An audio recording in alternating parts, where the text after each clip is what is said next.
it always kind of puts into perspective my particular job and what I do, and when my worst problem in the world is a very, very bad episode of Impact, and it is bad. But when I get a private message from a fan saying that they're currently in Chile right now, and their country has just withstood an 8.8 magnitude earthquake, and they are scared shitless, that is an amazing, breathtaking thing to consider. I've never seen an earthquake. I mean, I've seen it on TV. I've seen the thing in the earthquake in Haiti, and I don't think it was an 8.8, but my God, I mean, it brought that country to its knees. It killed thousands. And the thing in Chile, like 8.8. It must feel like the world is ending, like all around you. I mean, the whole place is shaking apart. You don't know what's going on. You don't know who's alive, who's dead. And man, and they're worried about. They write me and they say like, just some word of support. At least I can do, man. That's about all I can do. That's amazing. So yeah, I mean, all my best wishes and thoughts go to the people of Chile, Haiti right now, and it even sounds silly coming out of my mouth, like saying like, I wish you guys the best. Me in Arizona, who has comparatively never had a problem that bad, and who was about to launch into a long-winded, rambling tirade against a fucking wrestling program, but there you have it. I mean, I guess that's what I do, is I can try to provide a little escapism for you guys, and so I will do that. I wasn't going to do this video originally, partially because I have so much to do. I'm not saying that like this is unimportant, like doing vlogs is unimportant, but I would rather do like reviews than vlogs. But man, television this bad almost deserves to be exposed. I think for so many weeks, like you kind of watch Impact and you go, that was some of the worst TV I've ever seen in my life. And then you just go, well, everyone kind of knows that, and you just kind of ignore it, and if you're a wrestling fan, you just ignore it, and you think, like, I'm constantly surprised that Impact is still on the air, constantly. And, I'll probably go into this more as I watch the show, but I'm about an hour into this show, and I'm sitting there watching, and I realize I have been punching myself in the head, like closed fist, like worse than facepalm. I'm like just knuckling myself in the face because I can't believe how bad this show is, how intensely, aggressively stupid this show is. And then Haiti is shaking down, or Chile is shaking to the ground, and I shouldn't be laughing. So yeah, a lot of conflicted feelings right now. I got sidetracked. Anyway, I will talk about wrestling right now, and I wasn't sure how to discuss this, and it occurred to me as I'm sitting in my chair trying to do serious work. Impact is on in the background. I'm not even really watching Impact, and the stupidity radiating from the TV at me. I'm not even focusing on the stuff. I'm picking out plot holes. I'm picking out like characterization problems. And I'm twittering about this, and I'm probably spamming the shit out of your Twitter pages. I'm sorry. It's just like every time Matt Stryker says the stupidest thing he's ever said, it's far stupider than everything else he's ever said, I have to Twitter about it just because it's amazing. And yet I bitch about WWE, SmackDown, Raw, NXT. The worst of that is not nearly as bad as Impact is on a regular basis. And I'm watching Impact, and I'm going, this is the worst TV I've ever seen. And this is a fairly average episode of Impact. When I see a truly bad episode of Impact, I'm going to come back to this, but when everything I describe to you from now on, this is average for Impact. The last Impact I discussed when Hulk Hogan debuted was a very, very good episode of Impact. And it was still worse than the worst SmackDown ever. So when I discuss bad wrestling and I discuss bad Impact, here is wrestling, okay, this level, the best Impact in history. It's so bad. So, what I'm going to do is I will probably try to leave the camera on. Well, I'm going to watch Impact again, okay? I'm going to turn it on my TV, which is right behind this camera, okay? And every time something noteworthy comes up, something stupid, I will stop Impact, I will run the tape, and I will tell you exactly what's doing. I can't actually show you the show for various copyrights. I might show you clips. That might be okay, but I'll run it down for you, and I will try not to go over long on this, and just I will try to give you like time codes so you can kind of accompany what's going on. I'll try. So maybe if you have Impact taped or something, you can maybe follow along. But I will try to go over what's happening. And trust me, you don't want to see this Impact. I'm amazed people want to see me discuss Impact. Maybe it's like I watch it so you don't have to.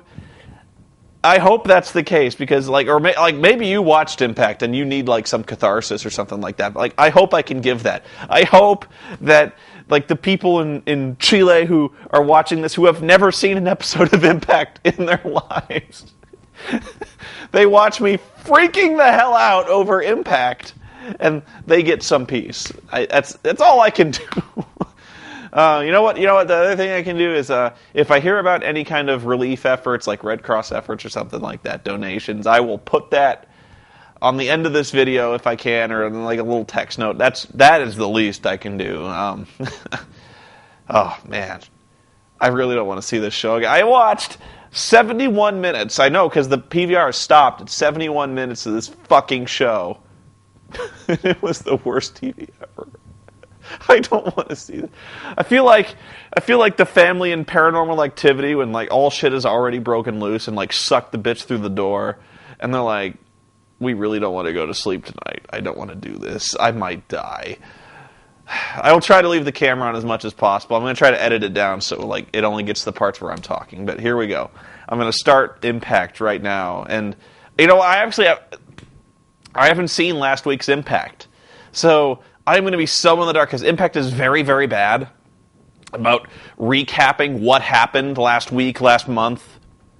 It just kind of goes. Like, if it was like 24, you missed last week, you fucked, man.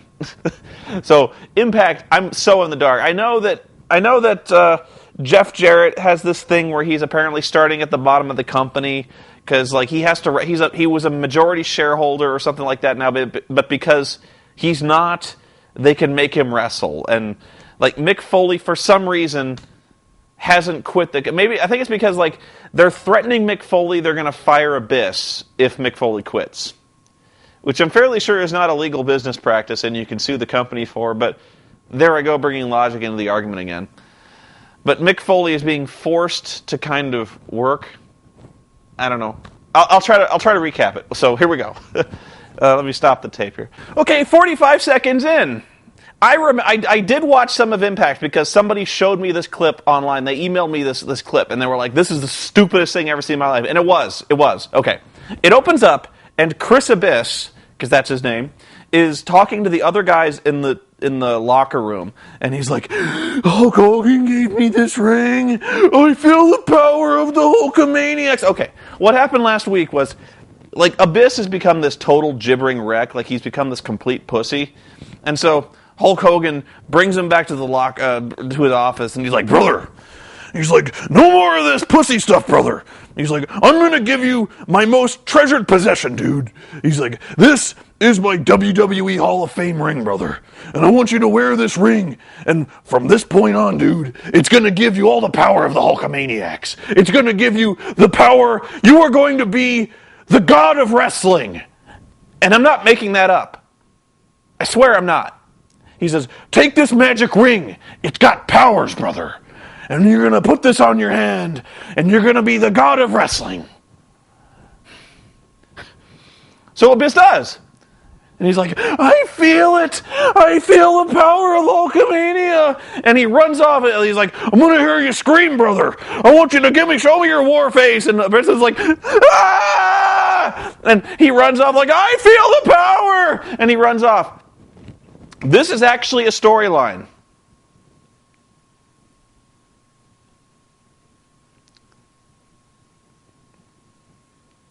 Hulk Hogan gave Abyss his WWE Hall of Fame ring. Said it would give him magic powers. He said it was his most treasured possession. The one thing that never left him, never abandoned him, never lied to him. It's over his kids, over his wife. It was the one thing. And he, Abyss, here you go. Abyss. Gives a shit about Abyss.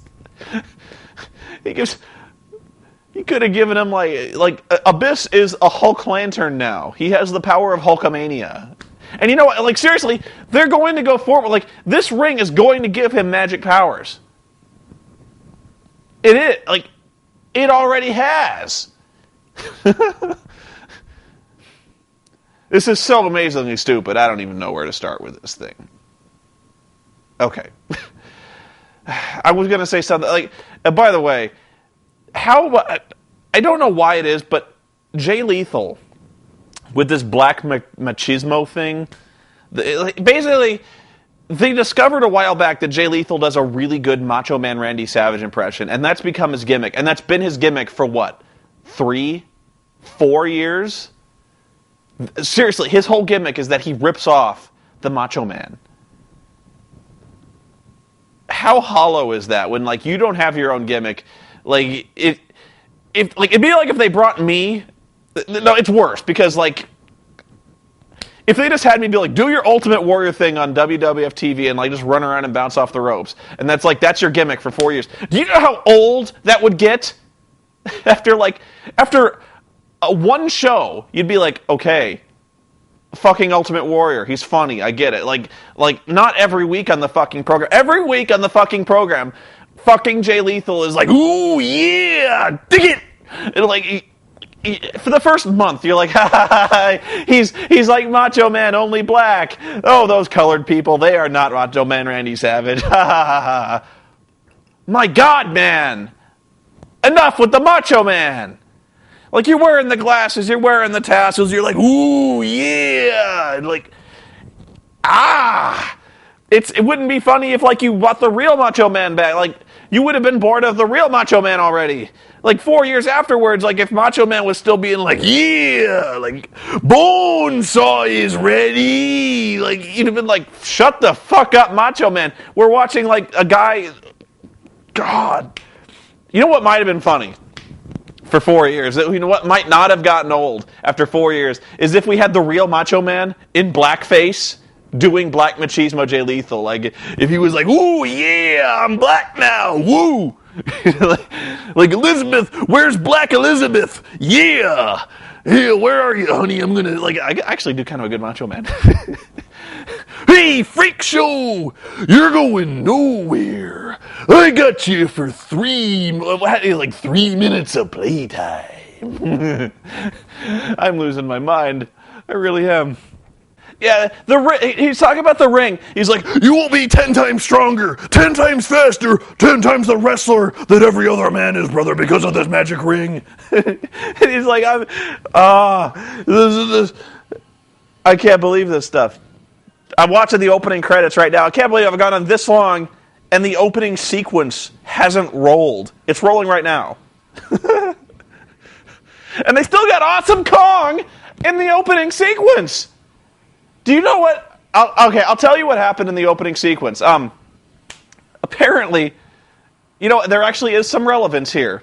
Sorry, I stopped the camera. I was going to stop wrestling. This shows you how Mickey Mouse's production is. The story is, apparently, this is rumor, but apparently it's pretty reliable because she quit over this. And probably why you haven't seen this guy backstage. Apparently, Bubba the Love Sponge said something about, he was talking about Haiti. And Bubba was saying something I wish I could remember the exact, but generally he was why do we care about Haiti? America's got its own problems. Seriously, fuck Haiti. He said fuck Haiti. And not only is that the most misguided thing, even if you thought that, you probably shouldn't say that out loud. Even if you thought, yeah, America has its own problems, and why should we help other people when we need to help ourselves? typically American point of view, and even if I agreed with you, I probably wouldn't come on a camera or a radio show and say that. Because you're an asshole. And, like, even if you think, fuck Haiti, you have to admit that's kind of an asshole point of view to take. So, like, okay, so Bubba at Love Sponge says, fuck Haiti. And Awesome Kong is like, fuck you? And, like, I remember hearing, like, she cold-cocked him or something like that. Can't remember what. But I think she at least kind of assaulted him backstage. And, like, I think he wouldn't apologize. So apparently, like, she quit. And the next story in this that somebody sent me this story because ever since I came out on Twitter saying, like, I like wrestling and stuff, like, people send me wrestling stories all the time. Like, private message, be like, did you know this happened? Or did you know this happened? Or, like, so there's a ton of controversy. Like, people sent me the story that Maria from WWE got fired. So, like, if by the way we're firing no talent divas on WWE and we fired Maria, I could suggest to like 3 or 4 others that could be let go right now, like Michelle McCool, Layla, Savannah. Could go on. But anyway, the other story that people have been mailing me a lot is apparently Awesome Kong is suing Bubba the Love Sponge for making anonymous, menacing, threatening phone calls by comparing her various features to, like, the big lips of Jimmy Walker and, like, just saying really, really racist things, like calling her the N-word and things like that. And, like, she's suing AT&T for discovery on who made these phone calls because she recognized his voice, apparently. And so, but AT&T won't release the records without discovery. So, like, apparently this is not over. This whole Haiti thing is not over. So that's why I'm amazed that we're still seeing Awesome Kong doing the big splash off the top rope on the TNA program. You'd think they'd take her, like, right off. Because WWE is very good about that. Like, anytime somebody leaves the company or they have trouble with somebody, they are off the opening crawl. Like Jeff Hardy, as soon as Jeff Hardy is out of the company, he's off the crawl. It's why I'm a little surprised even that I still think Hulk Hogan is. I need to watch it again, but the very beginning of the wrestling program, Hulk Hogan, you hear in kind of the distance, you hear like Hulkamania is running wild in the background, and then it kind of goes to The Rock going, "If you smile," and yeah, like, I think you still hear Hulk Hogan, which I'm a little surprised because he is on TNA, and that's why I'm also surprised they're doing this thing with the ring. Like, they're actually, like, they still, like, wave, like, WWE iconography in front of the camera. They're like, I have a WWE Hall of Fame ring, Abyss, and I'm going to give it to you. And you're like, why are we bringing up the WWE? Like this is just, it's kind of unheard of, really. Like, WWE never mentions TNA, and why should they? You know, they're such Bush League. Any kind of exposure or mention they could possibly give TNA is only positive reinforcement. But, you know, watching TNA, that would cure you pretty fucking quick. But anyway, yeah, okay. How far am I in this? I can't tell. Oh, okay. Like 2 minutes and 30 seconds. This is gonna be a long night. Right now, AJ Styles is in the ring with Ric Flair cutting a promo on the Pope, D'Angelo De Niro. I'm not really, because he's saying the same thing. He's always like, beat the man, you know, whatever. But what's killing me about this one is that, one, AJ is actually showing charisma, but I'm not sure he really is. He's just kind of doing a Ric Flair impression. Like, but what's killing me about this right now is every time AJ says something like profound or like he's making like to be the man, you gotta beat the man, Ric Flair is in the background and he just goes, woo! Like he does little punctuations. He'll be like, "You will never beat me, Pope. At Hard Justice, I will beat you." Woo! Oh, Ric Flair's talking. Hang on. I always like how Ric Flair, whenever he's healing out, which they haven't actually let Rick do in a long time, when he's healing out, Ric Flair's like fucking psychotic, like just like raging, like just like frothing. The dude froths. Like right now, he's like like you can see like all his teeth, like And he's like ripping at his hair. Like, I aspire one day to be like Ric Flair and making a video just like, I hate this game! I hate it! Ah! I'm like elbow dropping my coat. I hope he elbow drops his coat. Dude is out of his fucking mind. He's calling the Abyss. He's calling the Abyss out. I don't mind telling you that the best part of the show is always Ric Flair.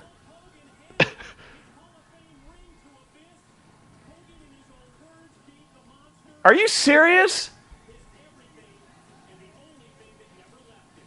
Oh my god. Okay. Hang on. I'm sorry. They're really doing this. Okay, you can't see it. I'm sorry. Okay, Ric Flair calls the Abyss out. And Abyss's music hits. Abyss comes out, like holding, like he's fucking Guy Gardner. Like he's like, ah! Like that. But that's not what's funny. What's funny is Abyss's music turns into American Made. The song, like American. If you've never, like, Google, YouTube American Made.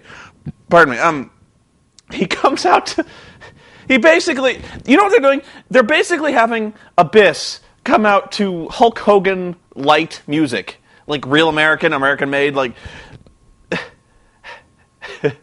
oh my god. This is the Abyss. The monster Abyss is coming out to American Made. The guy who, like, 6 months ago was rocking back and forth in a fucking straitjacket. Like, he was basically Mankind light. Like, he like, his whole, like, he used to be kind of the Kane gimmick, and then he was kind of a Mankind gimmick, and then he was kind of Mankind when Mankind became a pussy, and was, like, calling Vince McMahon dad, and things like that. You could kind of chart Abyss's career in terms of, like, how he copied the various masked monsters of WWF. But now he's coming out to American Made, holding Hulk Hogan's Hall of Fame ring. He's like this close from being like, oh my god, this is so bad. This is when I kind of started hitting myself. I thought, that's the thing is, like, I didn't notice the American Made thing. I was kind of just focusing on, like I said, I wasn't really watching it. Like, I'm noticing new stupid things. Oh my god.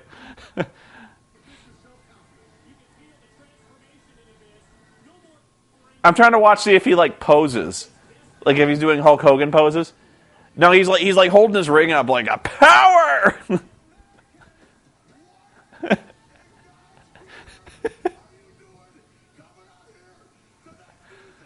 I'm going to pause this. Hang on.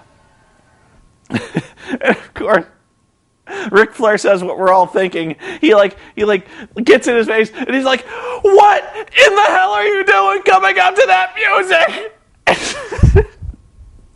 I love this show. Maybe I was wrong about this. This segment was actually really funny because Ric Flair, Abyss threatens to shove AJ Styles' boots up Ric Flair's ass, and he's like, are you kidding me? I'm not just in the Hall of Fame, I'm a god!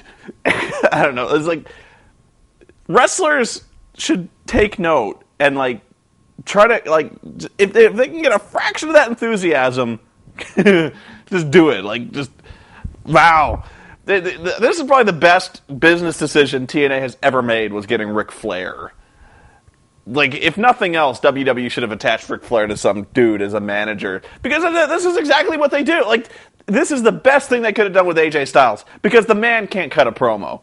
Like, at all. The only way he cuts a promo is if he pretends like he's someone else cutting a promo, which is what he's doing. Like, he's pretending he's Ric Flair cutting a promo. And even then, like 99% of the time, it's Ric Flair doing the talking. And that's what you should do!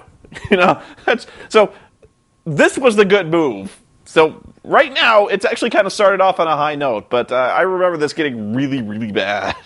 Hulk Hogan just called AJ Styles the weakest champion of all time. No, that would be David Arquette. From WCW. Thanks, Silver Fox.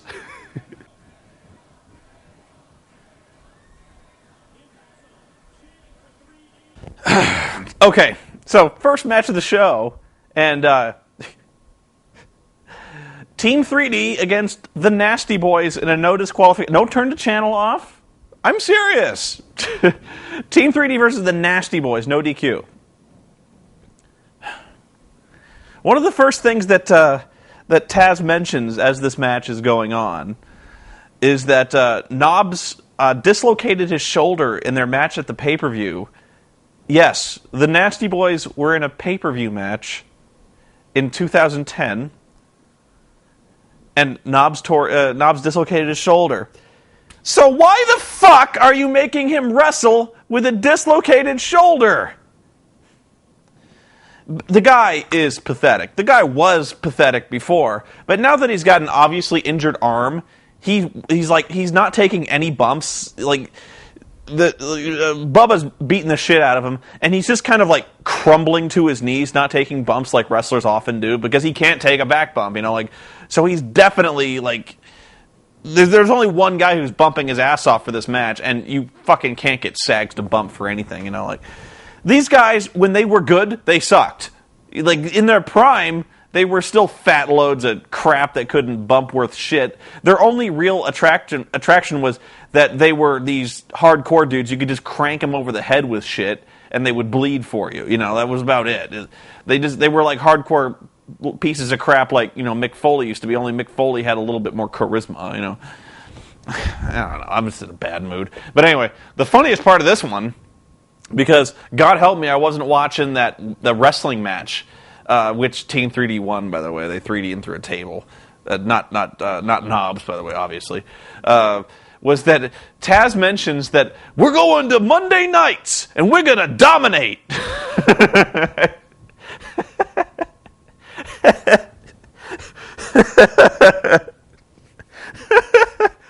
Yeah. You know how long it must have taken Taz to say, we're going to Monday night and we're going to dominate and not break out laughing? Because it's not happening. If you think that you're going to go to Monday night and get, here, when WWF and WCW were going head-to-head, you were kind of relying on the fact that WCW was trying to put on some good wrestling. So when they were going to commercial, you'd flip over to WCW, see some good wrestling, and you'd stick around. That was the point. If they're thinking that, we're going to be watching WWE, Raw goes to commercial, we flip over to Impact, and we see the Nasty Boys, that we're going to be like, ooh, hold on, can't go back to that. Are you out of your fucking mind? You've really got to, just, no. No. No. The Nasty Boys. We're still putting on matches with the Nasty Boys in 2010, and you think you're going to dominate? Dominate! Monday nights. I know you've got to say that, but you ain't gonna dominate. I could bend over and do the rest of this review talking out my ass, and you wouldn't dominate this with a Nasty Boys match. Wow. There is someone seriously psychotic running this show. You've got good wrestlers. You've got talented people. How bad is it? Just let them go out there and do what they do. The Nasty Boys? Ah! Okay, so after the match, more talking. That's total nonstop action. Anyway, Mick Foley, and I missed this last week. Apparently it made much more sense last week. I don't think it did. But Mick comes into Eric Bischoff's office because Eric has to be in at least 95% of the segments in this show. And he says, he's like, you manipulated me, Eric Bischoff. You lured me out of the building to get me measured for a suit. And while I was out of the building getting my inseam taken, you swarmed upon Abyss, and you beat him up. And you were trying to take his mask off. because they did that last week. They beat Abyss up, and they were going to take his mask off. And then Eric Bischoff goes, Mick, why are you being so paranoid? You saw what happened. Hulk Hogan came down and gave him the magic Hulkamania ring. And now he's happier than he's ever been. That makes no sense. He beat Abyss up, was going to unmask him and just he was going to unmask him and humiliate him, and then Hulk Hogan ran everyone off, ran Bischoff's guys off, gave him the ring, and Bischoff is taking credit for Hulk Hogan running Bischoff off and stopping what Bischoff was originally going to do. And he's taking credit for Hulk Hogan ruining his original plan of assaulting Abyss. So Mick Foley goes, I'll give you that.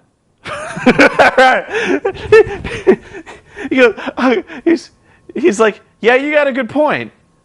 And so then, of course, the question that was on my mind when this segment started, Bischoff goes, by the way, where's the suit? And Mick goes, it's at the hotel. And Bish goes like, I paid for the suit. And Mick goes, it is a nice suit.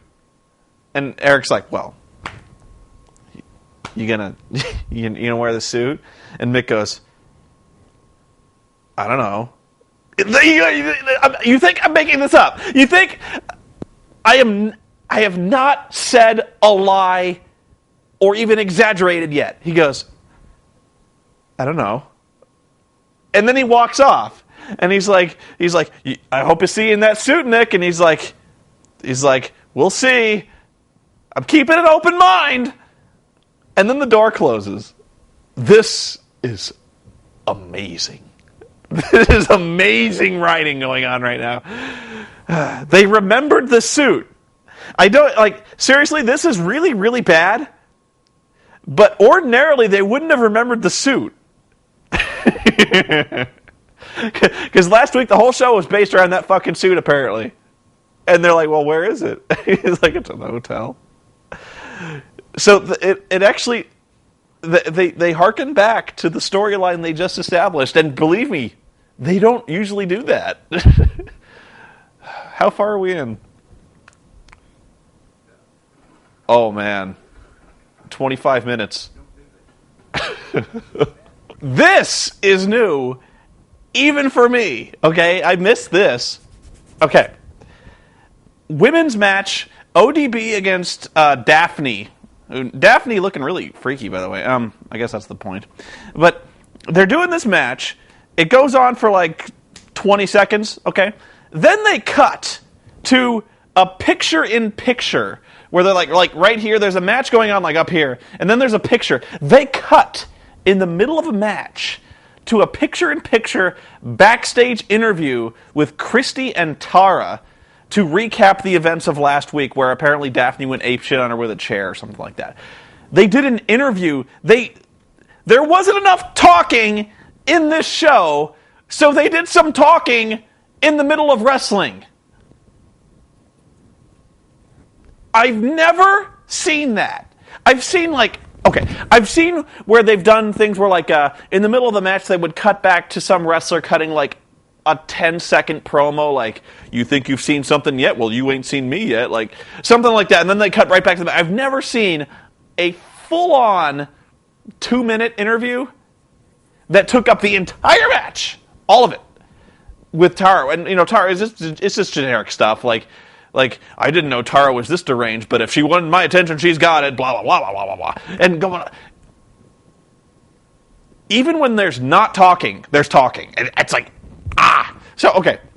But when they finally cut back to the match, like the last 10 seconds of the match, they got this spot where Daphne is like throwing ODB's knee into the ring post because the heels do that. And so she's like, ow, ow, ow. Then she drags out this piece of ring steps from under the ring and then props them up against her foot and throws them into her foot once. And she's like, oh my God. Then she props the steps up against her foot and then reaches back under the ring to get a kendo stick, Singapore cane, whatever. And as soon as she does this, the steps fall down. They fall off her foot, and they just kind of lean against the ring. But Daphne's like, and then props them up against her foot again, and then they fall down. And then she's like, and then she just like, she tries to whack the steps with her, like, okay, here are the steps, okay, like they're leaning against the ring, and her foot is like laying on top of the steps. She takes the stick and she kind of whacks the steps, and by some implication that is injuring her foot. It really doesn't look like it's hurting anything. It looks like she's whacking a set of real steel ring steps with a stick. and eventually the steps just fall down completely, and she keeps whacking the knee, which is what she should have been doing in the first place. Like she spent like 30 seconds whacking these steps, like just nothing going on, it just. And then Dr. Stevie comes out, and the fact that Stevie is still employed anywhere still baffles me. But yeah, in the middle of the ring, we had an interview segment. It's new. If that's happened before, I don't remember it. And immediately after the talking wrestling segment, more talking! Yes. We go backstage to the tag team champions Hernandez and Matt Morgan. And for those of you not familiar with this, there was some tension between the tag team champions when Matt Morgan and Hernandez were in a match. And Morgan cheated and won the match by rolling him up and grabbing the tights, and that gave him some advantage. And Borash is back there, and he's like, how do you feel ever since that, well, Matt Morgan kind of screwed you over and won the 8-card stud tournament for the number 1 contendership to the World Heavyweight title. Why is it called the 8-card stud tournament? I don't know. I don't think anyone knows. But anyway, they went back and forth, and Matt Morgan was like really going on and on and on for something that should not have taken that long to say. But he's like, we were over this. We talked about this all the time, and he didn't do anything I wouldn't do, and I wouldn't do anything he wouldn't do, and I saw an opportunity, I grabbed it, and like just repeating the same thing over and over and over again. And then they were like look, we're focused. We're the tag team champions, and we'll fight anybody, anywhere. And he's saying this in such an obviously heel manner that he's like completely full of shit. So, and then, okay, after that wasn't really what I was going for. But after that, we cut back to the parking lot where you see X-Pac and Scott Hall sifting in a dumpster for weapons, and like Scott Hall's got a pipe, and X-Pac grabs a piece of wood, and he's like, ho! And they're like, we'll be back after this. Okay. What idiot sees what idiot who's a wrestling fan sees a teaser for the next segment where you're like, you see X-Pac and Scott Hall, and they're like, tune in for more of this, and then does it. You know what? I'm a fucking idiot. Just an idiot, okay? I can't even say idiot. That's how stupid I am. I review this shit for a living, okay? It hurts me to consider that I'm going to pick up this remote and I'm going to skip the next commercials and I'm going to see a Scott Hall match.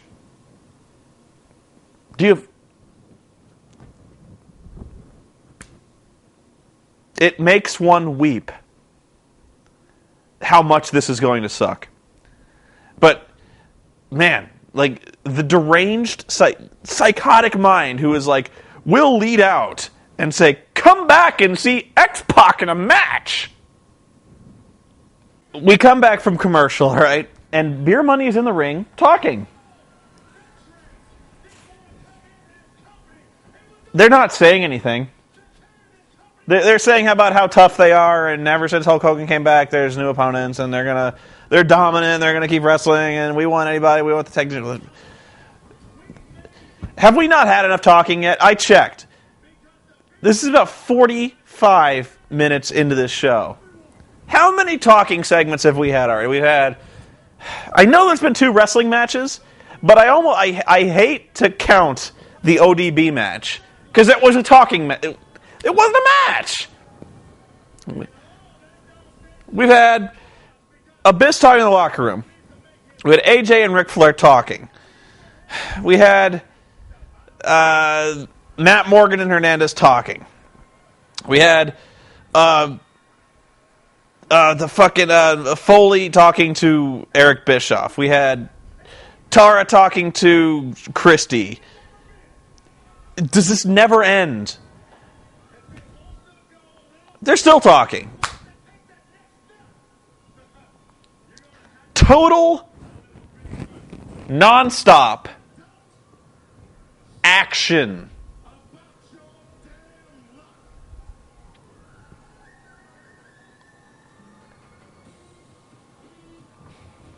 This show may never end at this rate. I have no idea who's going to watch this vlog. I just don't. How long has this vlog gone on? Like 3 hours? How long have I been bitching about this? It's amazing how much I found to bitch about. Okay, so they go backstage for talking, where Eric Young and Kevin Nash are in street clothes, and Borash is talking to them, and they want to fight X-Pac. I call him X-Pac because I hate the motherfucker. They want to fight X-Pac and Scott Hall. But they say, unfortunately, they're not under TNA contract. Well, they're on TNA TV enough fucking time. Like, if they're not on contract, why are they on TV?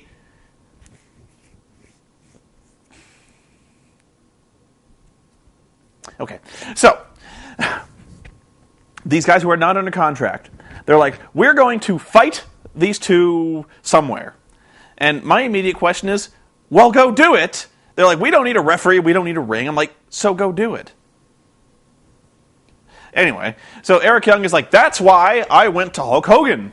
And I said, we want TV time to beat them up on TV. Because I have no doubt that will be the highest rated segment in TNA history.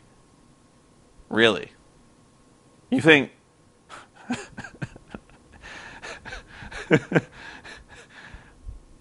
Samoa Joe and Kurt Angle. Samoa Joe and AJ Styles. The return of Sting. The return of Hulk Hogan.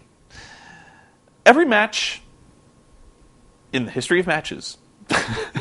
And you think people are going to hear about a street fight brawl with Scott Hall and X-Pac.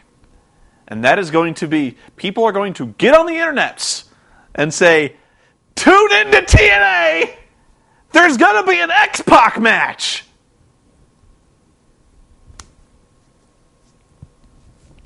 It's started again!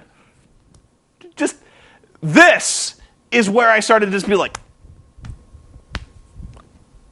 this is so dumb!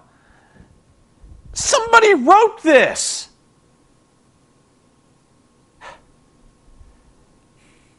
Is there a person alive who believes that? That X-Pac and fucking Razor Ramon in 2010 equals ratings? Same person who thinks the Nasty Boys equals Monday Night Domination. I know I've said that a lot, but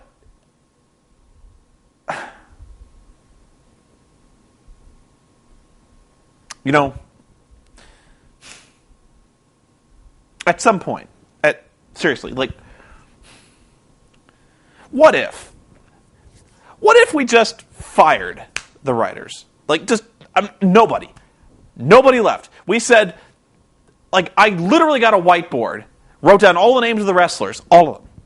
And I just drew, like, I put numbers next to each one, and I was like, number 1 and number 13, just go out there and wrestle. And I did that the entire show, like 2 hours of show. I had 10 matches. No microphones, in the ring. Just I let them wrestle. There wouldn't have been any context, but there would have been decent wrestling. You know, like, we're like an hour in now. We've had 2 matches, and one of them was a Nasty Boys match, and one of them was basically an interview. And you know what we're doing right now? So, like, I've got it paused right now. There's no wrestling. we've got Jeff Jarrett walking into, I think it's Eric Bischoff's office. Another Eric Bischoff segment, another talking segment. I'm going to watch. Here we go. It's the little moments, really, that sell this for me. Like, these are comedy genius. Okay. And I'm not even done with this segment.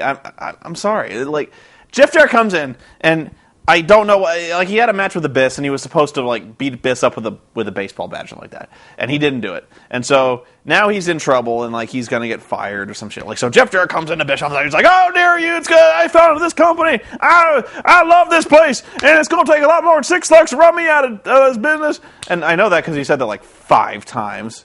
He just kind of was like, "It's going to take a lot more than $6, Eric. Going to take a lot more." And Eric's like, he's very calm, and he's like, Jeff, please. He's like, I'm not stupid, Eric. I know it's going to take a lot more than $6. And he's like, Jeff. He's like, I have something to say. He's like, I don't care. More than $6. And he's like, Jeff, this is hard for me, and I know it's hard for you. It's even harder for me. And he's like, and Jeff's like, are you trying to make me feel sorry for you? More than $6. And Eric goes, please, I let you talk. It's only fair that you let me talk. And Jeff immediately backs down. He goes, fair enough. He's like, gonna take a lot more than $6. Please, I let you talk. Fair enough. Wrestling! Wrestling! Wrestle! I'm watching the commercials now. The commercials are less stupid. They keep me calm. Anyway. Kind of lost it for a little bit, but I'm okay now. Anyway, what happened? Yeah, Eric Bischoff says that you did the right thing by not hitting Abyss with a baseball bat, which that's good. It's good we have our moral center. It's good we've got that back. And he says he wants to make it up to Jeff and give him another chance. So if he would be so good as to meet him in the middle of the ring later on in the show, he'll make it all better. You got to trust me, Jeff. And Jeff goes, okay.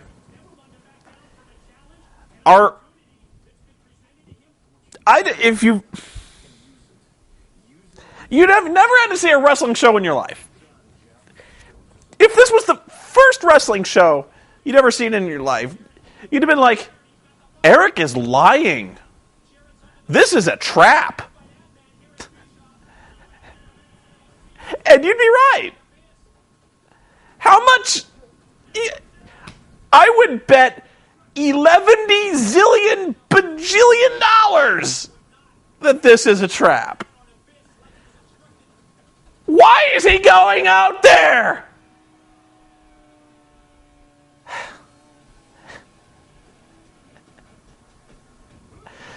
The show started again, and Eric Bischoff is coming out, and they're going to talk some more.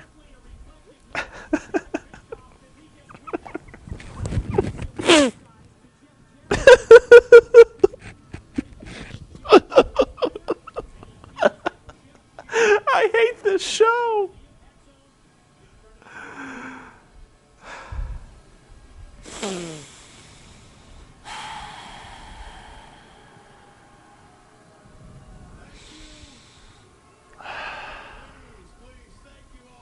Why can't they wrestle? It's a wrestling show. There's a... No! No! There's a sign in the crowd that says, Hall rules. Hall rules? Hall does not rule. He's never ruled. Nothing is ruled by Hall. Nobody would be ruled by Scott Hall. There's no rulage. He is not a ruler. Scott Hall? In Hogan we trust. Fine. Hogan's an asshole. There's an asshole with a sign that says Bubba Army. The Bubba Army. You know what? I buy that. The guy said fuck Haiti. I can see people agreeing with that. It's bullshit, but there's assholes out there. But nobody's that deranged to think that Scott Hall has ruled anything. Scott Hall does not rule. They're still talking.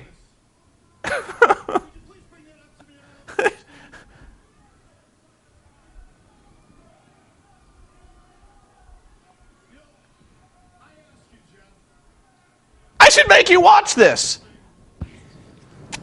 So, I'm really losing my mind here.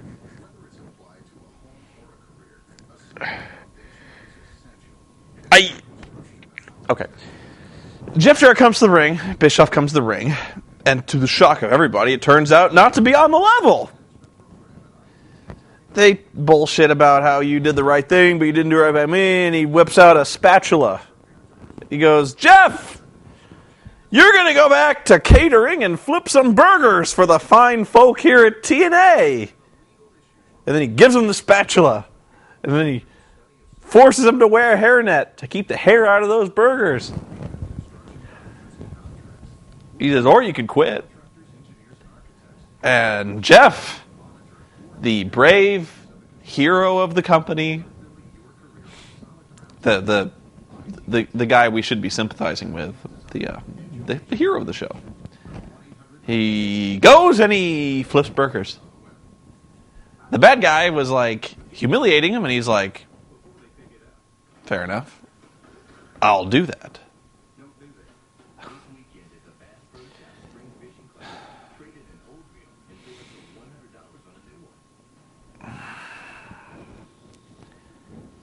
You know,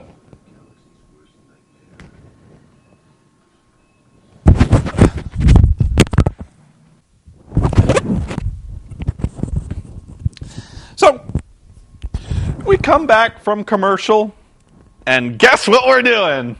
We're talking. I'm a little calmer now. Had a few drinks. Okay, so what I didn't tell you was that as Beer Money was in the ring, Hernandez comes out and he gives them a title shot for the tag team titles. But now we come back and Matt Morgan is upset. He's like, I know I said that we would fight anybody, anywhere, at any time, but I didn't know you were going to say Beer Money. I thought you were gonna start off with like the Motor City Machine Guns or Generation Me. Hey, you know how to make established tag teams look like complete pussies is when you have other tag teams refer to them as the jobbers they are. Yeah. Anyway, Hernandez, this is kind of like, you know, you said anybody anywhere. He's like, I know I said that. And I meant that, kind of. But we need to be on the same page. And they said on the same page like 300 times. And then, wonder of wonders. How long... Hang on. We're just about at the 70-minute mark, and we're wrestling.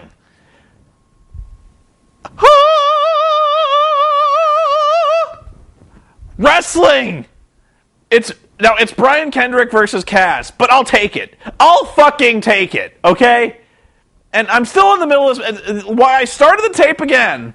Well, I wasn't even going to mention the talking or the wrestling. I was like, okay, but... they did it again. We're in the middle of this match, and I paused the match just as they did this. And they cut to a picture-in-picture again of last week.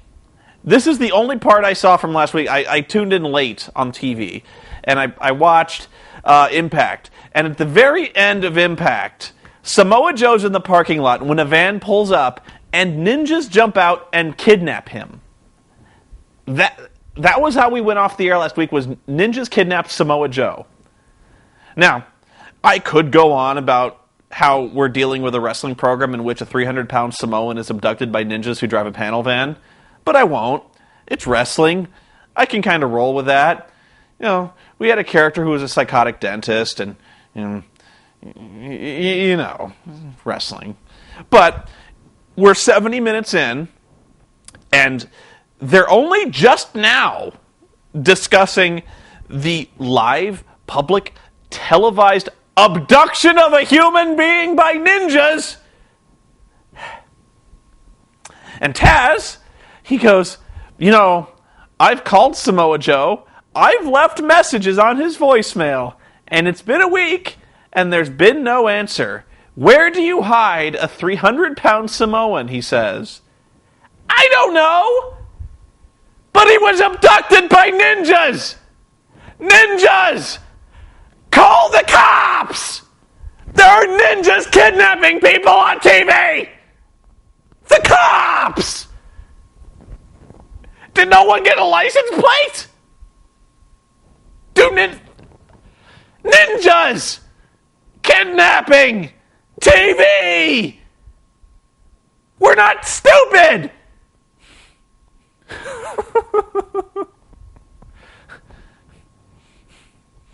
And this is all taking place when there's a wrestling match going on. But we can't have wrestling. No wrestling for you. We have to punch up the wrestling by recapping the ninja abduction last week. We can't sit back and enjoy the fucking wrestling. No. Samoa Joe was kidnapped by ninjas. That's what's important. And that's just about the most action-packed thing to have. When there is action on total non-stop action, it's ninjas leaping out of a van to abduct Samoan people. And the other thing that happened during this match, I'm going to leave it. Fuck it. The other thing that happened during this match was that they start advertising. There's a big banner ad at the bottom. They start advertising for the post-show show, which I think involves Borash and Christy Hemme talking about the show, online only. I have to see this. What is it? What is there to talk about? Are you fucking kidding me? The balls on these. A post-show show with more talking? Match ended, by the way. Match was about 3 minutes long. Two of your most talented wrestlers in Kendrick and Kaz. 3 minutes. We don't need to see. We got more talking to get through. We have so much more storyline to wind out. They're lucky they got 3. The post-show show. Because who doesn't after this? After this, it was like I need to discuss this more. I need to hear Christy Hemme's fucking input. I need to. I don't need to hear Christy Hemme give me input on shit. Okay, this is the worst. And I'll repeat this. This is average. This is not a bad Impact. As Impact goes, it's average. Abyss is talking. Had to get through more talking. He says about what you'd expect. Took about 4 minutes. Now we're recapping the show. Fast forwarding. Oh, fast forward faster. Oh. Now we're talking. Backstage. Christy Hemme and Ken Anderson.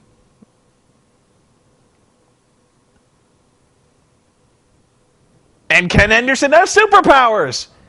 He can summon his microphone from the sky anywhere he is.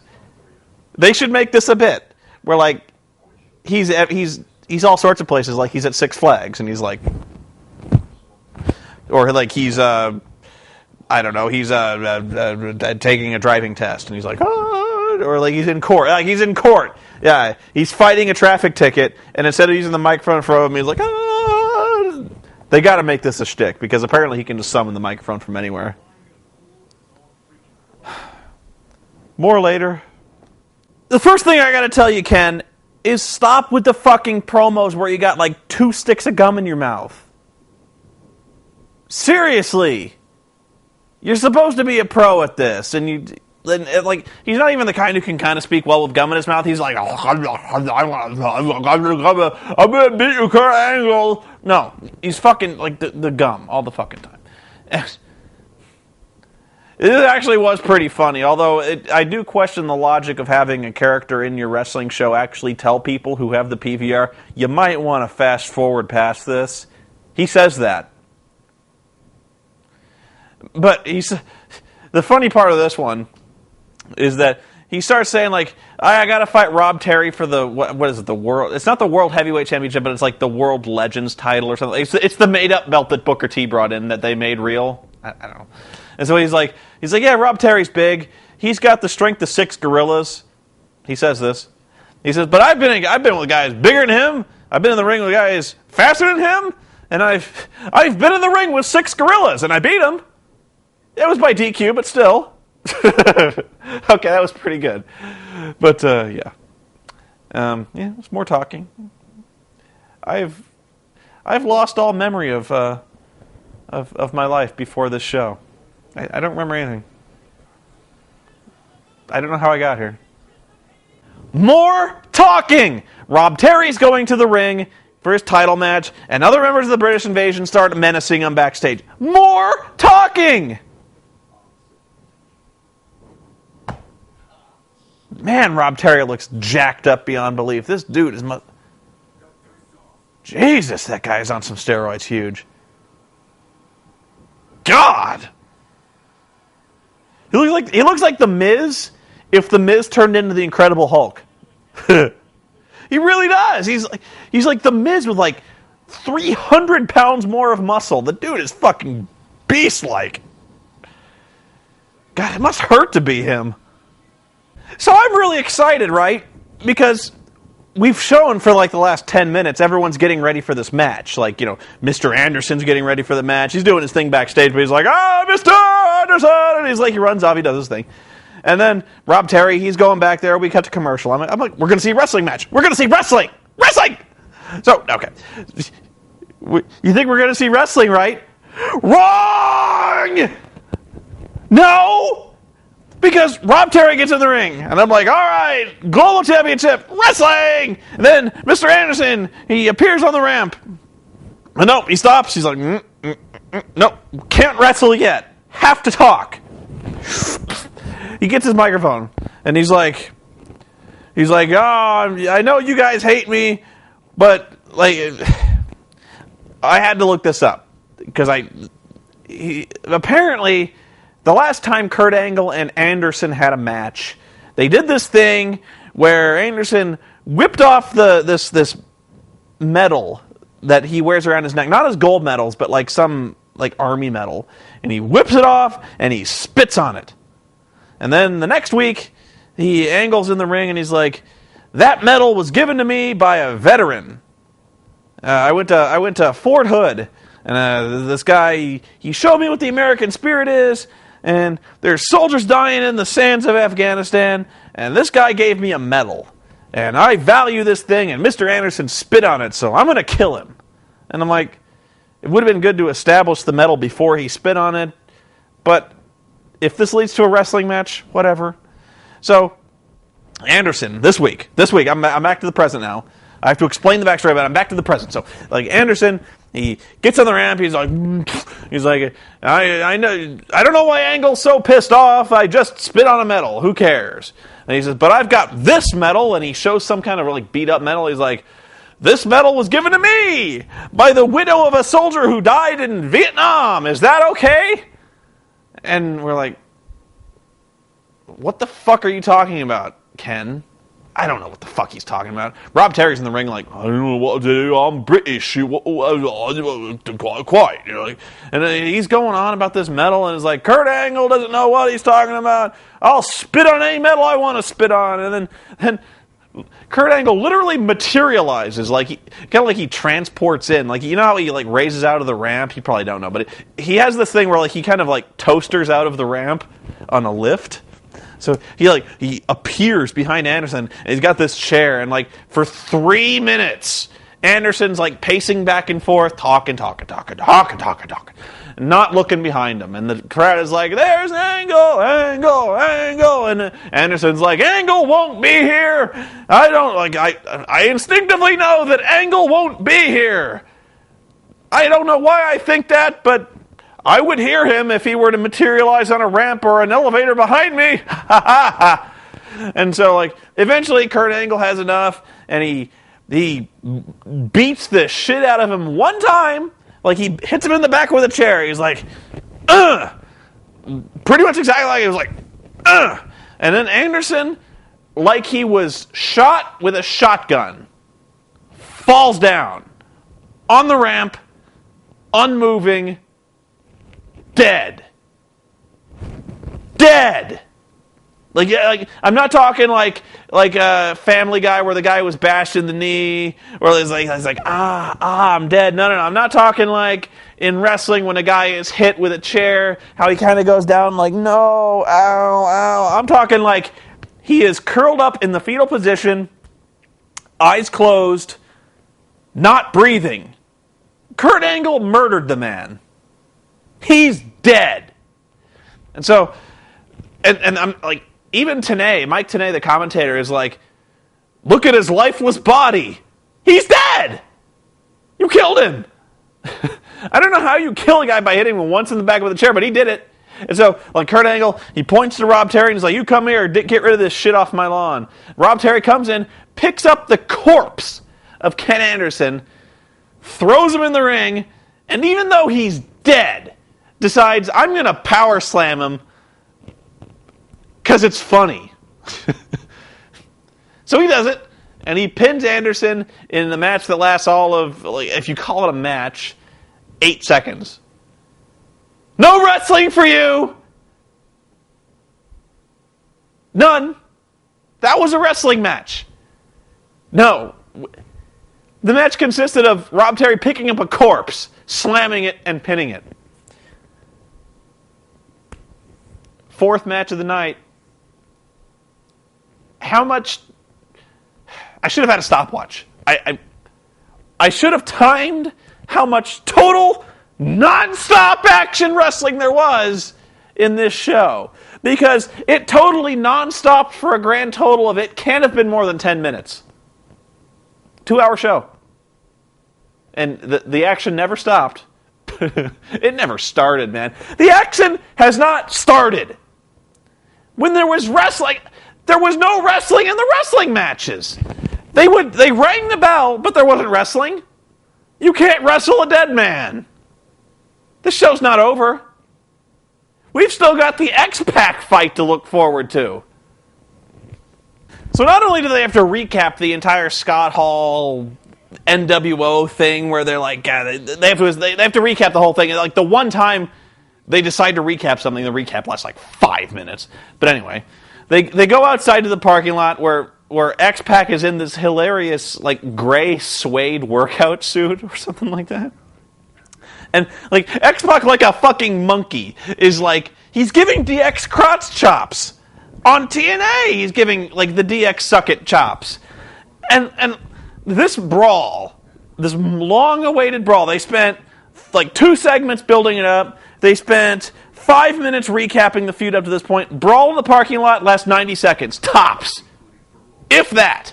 And this brawl is awesomely hilarious, by the way. It's like, okay. So, like, Eric Young and X-Pac square off because they're the only two of this entire quartet that can fight. Yeah. And then we don't even see, like, the camera cuts back and we see that, you know how I mentioned that Peter Griffin grabbing his knee backstage, like, all hurt? That happens in this. Scott Hall literally Tanya Harding's Nash in the knee with a lead pipe. And like that's it's over. He's just like, why my knee?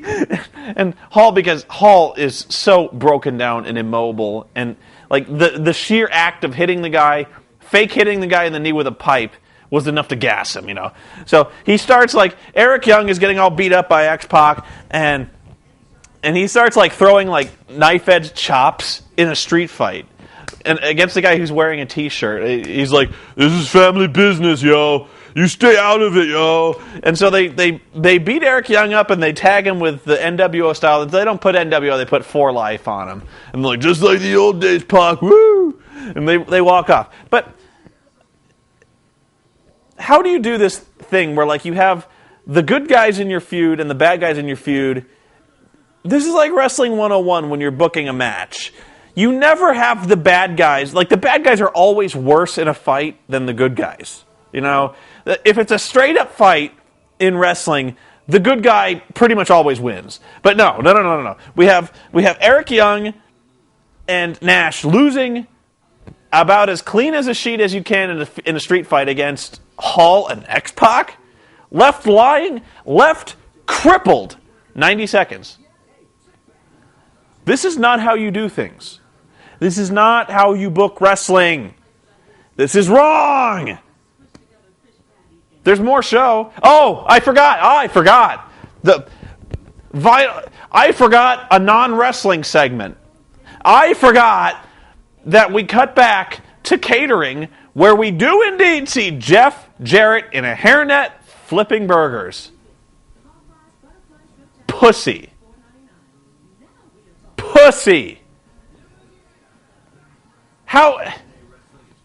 How do you book a show where you're supposed to have... Now he's cutting onions! He's in a hairnet chopping vegetables. He's crying over the onions. They're making him tear up. There's Dunkin' Donuts coffee behind him. Why do you have a show where the babyface is told to humiliate himself flipping burgers, and in defiance, the babyface does exactly that? And now, we're back in Bischoff's office because we ain't had enough not enough talking. And Mick Foley's back. I'll unveil this as it happens. Foley is back in his new suit. He's wearing a coat, though. Okay, we gotta see this suit. It's a nice suit, but it's got a mustard stain on it.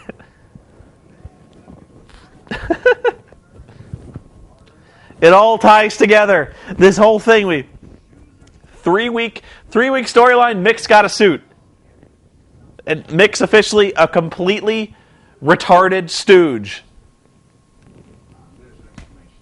This is... We're not done. I'll come back. And we're following up with this. This is not over. Bischoff has hired an etiquette coach for Mick Foley. And Mick is totally down with this. He's really buying into this. He's like, after all the problems we've had, after all the WCW crap, after all the fighting, after all the things I've said, you're really willing to invest that kind of money into me as an asset? And Bischoff is like, totally. Absolutely. I want you to be the face of this company. I want you negotiating business deals. You can trust me. And this minutes. He's even doing an evil laugh. He's like, ah. This minutes after we sent Jeff Jarrett to make hamburgers.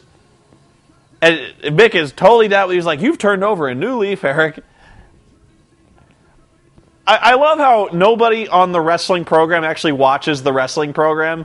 I know how we're kind of supposed to pretend the cameraman is not there, but when the second after you leave the room, the guy you were just talking to, is just like, I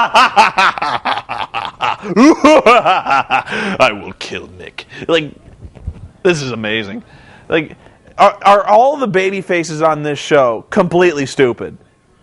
I'm not even talking kind of naive or dopey or just even low IQ. I mean dangerously unable to function on his own stupid. if you were to give this guy a cup of applesauce in a spoon, would probably drown level stupid. Because that's what Mick Foley and Jeff Jarrett are like in this show. It saddens me that right now, we're actually about to see a match, I think, in theory. But it saddens me that probably the most intelligent babyface on the entirety of TNA Impact is going to the ring right now, who is the circus freak wearing a mask named Abyss, who currently believes that his ring gives him magic super strength. And he's fighting Nigel McGuinness.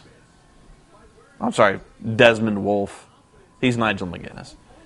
And I would be stunned if this match lasts longer than... With Abyss's new superpowers, with his strength of 10 men, and now that he's a god of wrestling, if this lasts more than 2 minutes, I'll be stunned. We'll see. I'll be back 2 minutes. I would bet something, but I won't be wrong. 2 minutes tops. We'll see. Oh, I could follow TNA President Dixie Carter on Twitter. I'm so there. Dixie Carter? Please, I didn't even know that was possible. We're still in the match. I'd say 90 seconds. Black hole slam. It's over. 2 minutes. Nigel McGuinness is jobbed out in 2 minutes. And Bryan Danielson is currently being taught how to wrestle by The Miz. This isn't working. And of course the ring gave him... Oh, here comes AJ and Ric Flair. Because they promised that... The story here is, I didn't mention this, they want the Hall of Fame ring. They think that Abyss is an embarrassment. He is. But they want the Hall of Fame ring and they want to give it to AJ Styles. And Abyss is killing them. Abyss is no-selling the legendary Flair chops. And Nigel McGuinness has a chair. He's beating up Abyss with it. And of course, Abyss will soon be no-selling the chair shots because he has Hulkamania. Yep. He's going to like, you! Yep. They're really doing the Hulk Hogan bit with Abyss.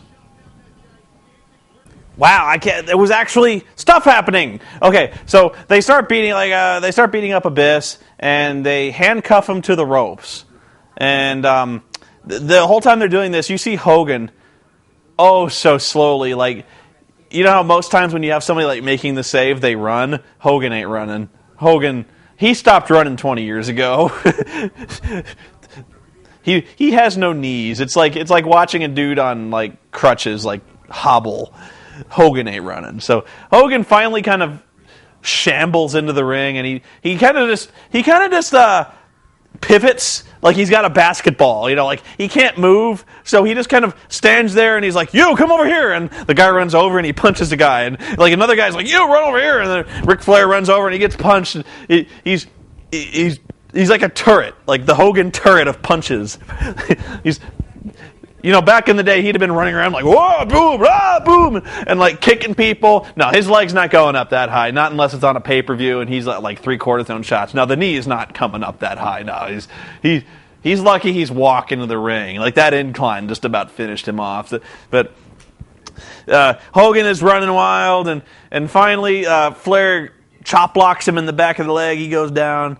And I think Desmond Wolfe hits him with a chair. No, it was AJ hits him with the title belt, and it busts Hogan open, and he's all bleeding, which is actually kind of I haven't seen anyone busted open in a long time in wrestling. WWE, they don't do blood spots anymore. There's no bleeding in wrestling now. At least definitely not in WWE, because like if there's ever a time when a wrestler is busted open, they stop the match and they send a doctor in and they glue that shit shut.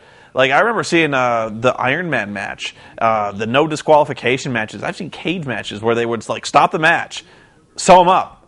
And, like, I've never seen that before in my life. It's weird. But in TNA, like, Hogan, he's busted open. He's bleeding. I'm surprised. And he's gushing all over the place. And, of course, Abyss, he's weeping. Like, he sees Hogan being destroyed. And, of course, he loves Hulk Hogan. And he's like, no, why? and Hogan's all beat up, and he's like, Flair's doing that thing where he kind of like knuckles the dude in his open sore. I love that spot. And all of a sudden, like Abyss gets an idea, and the acting here is phenomenal. Like Abyss, all of a sudden he's like, "What do I do? What do I do?" And the camera's on him. He's like looking back and forth, like, "I don't know what to do." And all of a sudden he looks at his hand, and he's like, "The ring, it gives me power." And he's like, "Ah!" And he summons all his Hulk Lantern abilities, and he breaks the cuffs. He breaks the chain on the cuffs that's holding the ropes. And the bad guys, they see this and like, "Oh shit, he's got superpowers!" And he runs off. The ring has given him superpowers. This was a joke when Hurricane Helms was doing this thing where he's like, I think he actually at one point Hurricane had a power ring. And he was like, "This ring gives me power. I'm a Green Lantern." And like we were just like, he didn't really have superpowers. Like he tried to choke slam people all the time. He couldn't because he really wasn't a superhero. This ring has given Abyss the strength of 10 men. We're really rolling with this. It's amazing. I can't believe it. I was actually recording kind of like an ending to this thing, and then they come back from commercial and they're talking. That was like.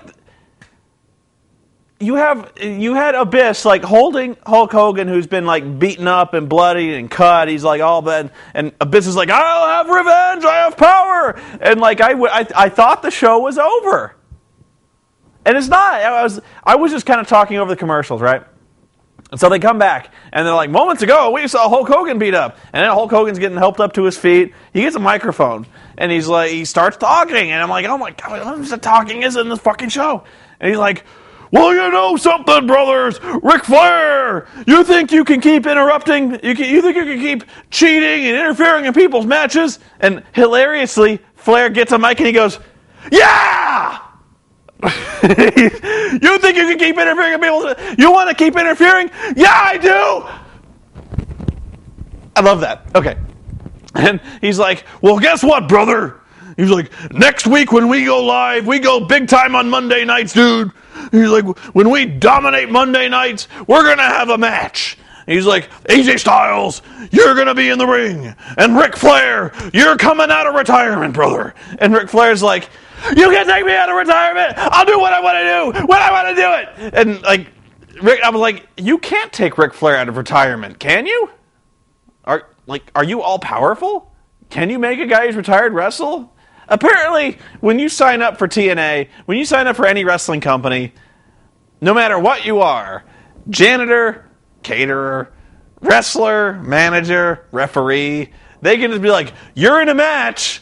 Just like, "But I have a bad back and sickle cell anemia." Fuck you! In the ring or you're fired. Like I'm 70 years old and have an artificial hip. You're wrestling. Apparently, you're in the ring. And so they're like, Ric Flair, he's going apeshit. He's like, "I'm not going to retire. You know what? Fine, I'll wrestle you. Woo! Woo!" And, he's like, Ric Flair always just being awesome and, like, fucking out of his mind. Like, with just like, I still want him to elbow drop the jacket. I love that part. Anyway, so, and you're going to be fighting Abyss and his partner. And you'd be a total idiot if you didn't know who his partner was at this point. But, of course, they had, like, AJ's like, "Who you got? Who's your partner, Abyss?" And he's like, "You got nobody, Abyss." And Hogan's like, "Well, it's gonna be me, brother." And everyone's like, "Yay." Actually, the TNA Impact Zone is the easiest audience in the world, so they are like, "Yay, Hogan." But you don't want to see Hogan. Like, the dude is ancient. I know Ric Flair is ancient as well, but the dude, Ric Flair, his longevity, superhuman, okay? Ric Flair, he's still broken down and beat up, but the guy can still go. Hogan? No. Hogan is so done. He's been done. When Hogan was wrestling in WWE, when he was still doing the Mr. America thing, he was toast then. He was toast 5 years before that. His knees are like, I'd hate to see an MRI of his knees. They must look like just a sack of broken glass. Like, I sympathize. The dude is like, what, 60, 62? I don't know. Older? And the guy is like still being forced to wrestle?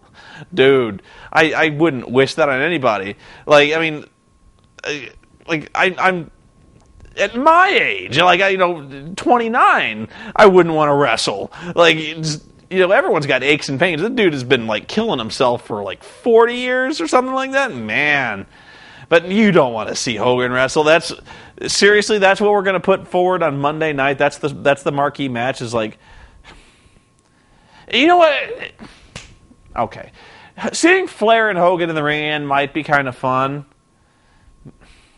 Which is why they've got Abyss and AJ Styles going to be doing most of the heavy lifting. You know what I mean? It's probably the way I would have gone too if I were booking this. I would have, like, these two guys, Hogan especially. You would probably have Hogan just run wild and get the pinfall in the last minutes of that match because that's all he can do. Like, you would have him, like, throw the punches, throw the boot, do the big leg, 1, 2, 3. Total participation in that match, 30 seconds tops. Like that's how you book the Hogan match anymore. Maybe you have him get beat up and, like, stomped on a little bit where he, like, hulks up, but you don't have Hogan wrestling. But you cannot be fired up for this. Like, this is not maybe pay-per-view. I might have done this pay-per-view and built this up, but, like, yeah, you kind of objected them giving this away on free TV. Oh, hang on. TV started again. Sorry. But this is not a good sign for Monday nights. If they really think this is going to be huge ratings on Monday nights, if they think they can keep this up, like, dominate, no. Man. What else to say about that show? I have no idea how long I've gotten on. I would be surprised if I haven't completely run out of recording space on this camera, if I was just, like, re-recording over, like, the beginning. I have actually never run up against the recording limit of my camera, but anyway. If you've been listening to this all the way up to now, congratulations, man. You guys are hardcore. You guys are fans, because you've just witnessed me suffer. Like, this... I don't know. Like I said, this is an average episode of Impact, but I've never suffered as much as I have. I can't point to any specific part of this show and be like, this is the worst part of Impact ever, or, like, this is the stupidest thing ever. I've seen stupider Impacts. I have seen worse Impact. I have seen Impacts with far, far less action. But for some reason, this one just got to me. This one piled it on. I think it was... You know what I think it was? Was when I finally got to the Rob Terry match, where, like, even the matches have there's no matches in the matches. Like, there's no wrestling here. It's false advertising. I keep going back to total nonstop action, and there's not action here. It's just all talking. But yeah, I'm sorry. Don't. Here's what I don't want to see. I don't want to see comments where people are like, I watched this whole episode, I watched this whole vlog, and all you did was bitch and moan about wrestling. And it wasn't funny.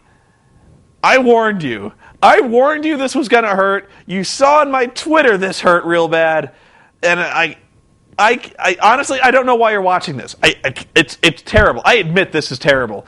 You watched me watching a shitty wrestling program and recapping, if I could, all the ways in which it was stupid.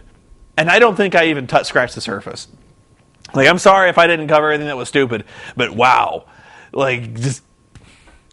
This was incredible. I wasted my whole night watching it twice. I watched this twice, or 1.5 times. Okay, 1.5. 1 in 5/8. Man, I don't think you've ever seen me really go over a bad TNA show before. This was bad. And if you don't believe me, like, I know there's a lot of TNA fans out there who are, like, really, like, TNA used to put on good matches. Like, their booking was never good, ever, but they used to have really good matches. They used to do a lot of X Division stuff. They used to do a lot of, like, AJ Styles, Samoa Joe, a lot of really high spot stuff where they had really athletic dudes who probably wouldn't have cut it in the WWE because they aren't big, they aren't muscular. They aren't necessarily as charismatic as the kind of guys you see in WWE. But they put on good matches. They put on X Division matches. They flipped around. They killed themselves for entertainment. They put on the kind of matches that you kind of see in indie shows, like these really, really high-risk, really high-flying matches. and they were physical. They were. It was good stuff, And it was kind of what I said before, where I said, what if we just had guys just go out and wrestle? A lot of times that was what you had. You had guys kind of doing lucha style. You had guys. They would bring in international superstars, kind of wrestling a Japanese style. And it was good, You saw a lot of stuff. It was kind of like back in ECW when ECW again rarely told those good stories, and for the most part the matches were okay, but they brought forward these new styles, new matches, and they had these guys who were willing to just brutalize themselves for entertainment. And you saw that, and you appreciated that. You saw the sacrifice, and you saw the will to entertain that these wrestlers had, and they went out there and they killed themselves over this. And I'm not saying wrestlers, even WWE wrestlers, don't hurt themselves, they don't sacrifice, they don't do this kind of stuff. But what I'm saying is, these guys want to entertain. They really do. Like, even the worst wrestler out there wants to go out there and they want to tell a good story. They want people to cheer. They want people to boo. They want people to get involved. They want to go out and they put good matches on. Like, nobody goes out there and is like, I'm going to put on a piece of shit match. Well, okay, maybe Jake the Snake Roberts did, but, like, maybe Goldberg does, but, like, whatever. So, but TNA used to be about that kind of thing, where like they'd be like, "This is stupid," but man, that AJ Styles can go. Man, that Amazing Red can go. Like Shark Boy, even like Shark Boy, get out there, fucking kill himself. You had Samoa Joe. You had Joe, who was not being kidnapped by ninjas. Joe was just fucking killing people. Stunningly athletic, stunningly dexterous, fast. Like you couldn't believe this guy could move the way he does, and you saw these matches that were amazing. And now.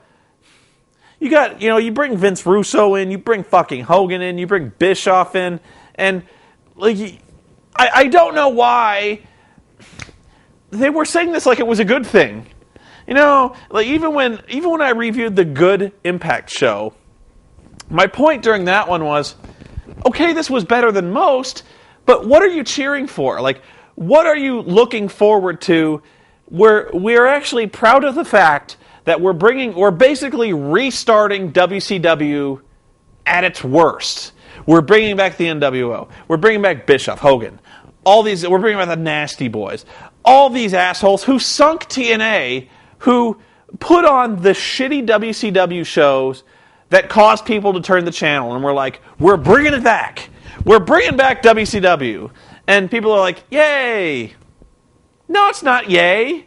It's terrible. It was terrible. That's why you stopped watching it in the first place. It's because Vince Russo fucking wiped the ass with a wrestling show and you went to the WWF. WWF not putting on good shows by any stretch, but they're still fucking masterful in comparison to, like, as much as I bitched about Matt Stryker, like, week in and week out, saying the stupidest things I've ever heard commentators say, trust me, I would take that any day over Impact. So bad. I have no clue why they're still on the air, why they still think they can compete with Monday Night. Vince McMahon is an asshole. He really tells bad stories. He's got a fixation with really steroided up muscular dudes who can't talk. He tells the same stories over and over again, but at least he does what he does relatively well. It's not Impact.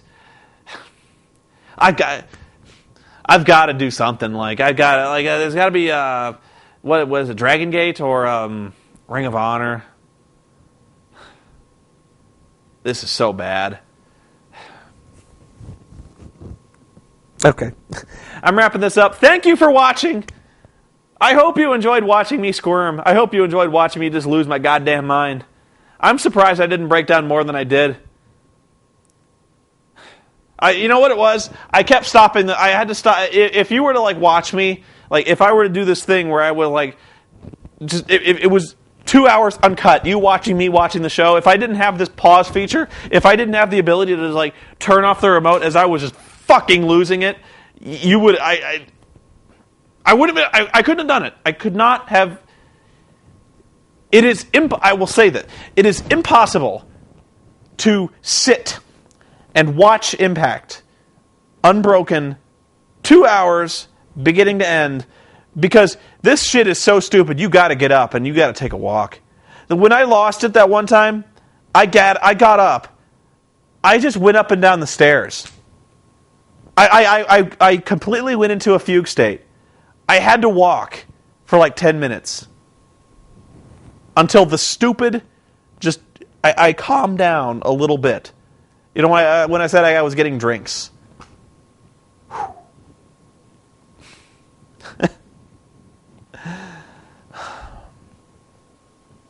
I'm not wearing pants. No, I am. I got shorts on.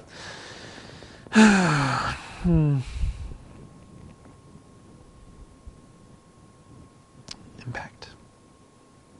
Sorry. That's all I got.